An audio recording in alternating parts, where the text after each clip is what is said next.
Le fait divers a attiré l'attention d'un très grand nombre de Français, en raison de sa mise en lumière par d'innombrables célébrités.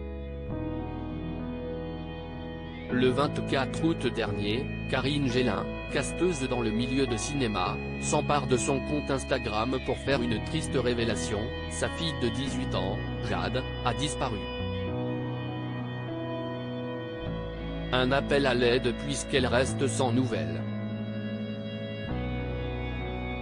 Un message relayé par de nombreux contacts de cette maman en détresse, parmi lesquels de célèbres personnalités comme Pierre Ninet ou encore Hélène Si. Ce relais a alors permis à Karine Gélin de retrouver Jade, sous le choc après avoir été emmenée de force. Ce vendredi 9 septembre, elle est l'invitée de Touche pas à mon poste, pour y faire de nouvelles révélations. Le mercredi à 21h38, Jade, qui a eu 18 ans il y a peu de temps, lui annonce qu'elle va rentrer à la maison par message. Puis plus de nouvelles, silence radio. Elle se rend dans le Marais, endroit qu'elle fréquente souvent et où elle se trouvait ce soir-là. Elle va arpenter cet endroit jusqu'à 4 h du matin, révèle Karine Gélin dans TPMP. Elle ne raterait jamais une journée de travail, affirme-t-elle, et le lendemain matin, elle se rend sur son lieu de travail mais elle n'y est pas. Plus de son, plus d'images, déclare-t-elle. Mon instinct de maman me dit qu'il y a un problème, je sais que si est grave à ce moment-là, annonce la casteuse, qui décide alors de poster un message sur Instagram, qui est repris par les célébrités. Elle dit ne pas avoir pensé à la portée de son message, elle lance juste une bouteille à la mer car elle est désespérée. Je vois ma fille blanche, sale, tremblante. La jeune femme étant majeure, la police lui a demandé d'attendre 48 heures. Si est-il l'engouement des réseaux sociaux qui a permis de trouver Jade rapidement. Les soirs, la maman et des amis organisent des marches dans le quartier. Je vais pas mentir mais là actuellement, j'ai 20. 000 messages en attente, je ne peux pas tout lire.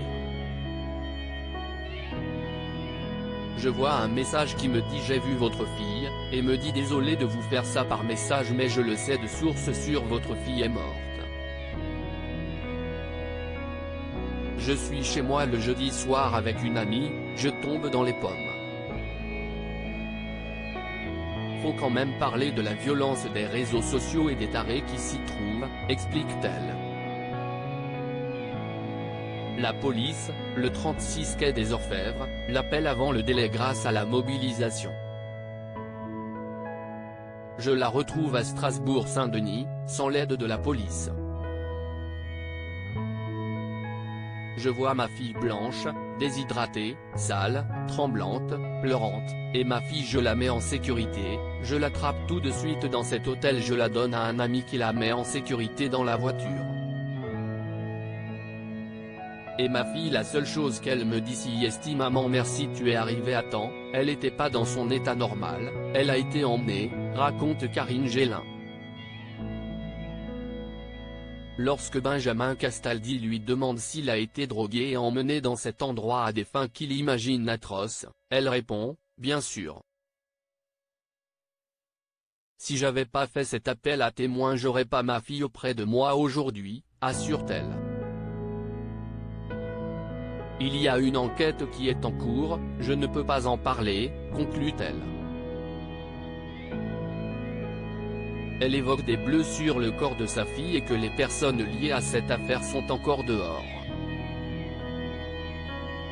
Il y a eu 7 heures d'audition et confrontation, admet-elle et dit que les agresseurs ont été identifiés.